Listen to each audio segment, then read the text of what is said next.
نحييكم أعزائي المشاهدين ونقدم لكم أخبار السودان اليوم. مشاورات واسعة داخل تأسيس تمهيدا لإكمال تشكيل الحكومة في بداية العام الجديد.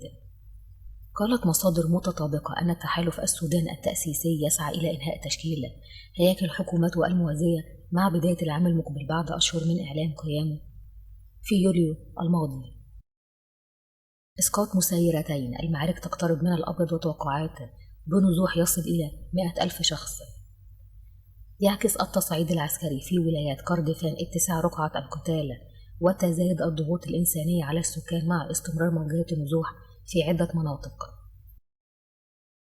غارات جوية ومعارك متسارعة، تطورات في كردفان.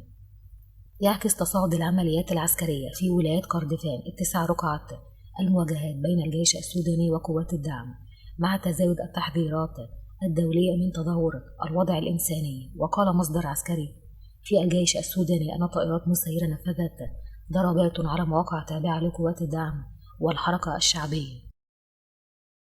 سقوط ضحايا بعد غارات مسيرة للجيش على سوق منطقة المالحة شمال دارفور.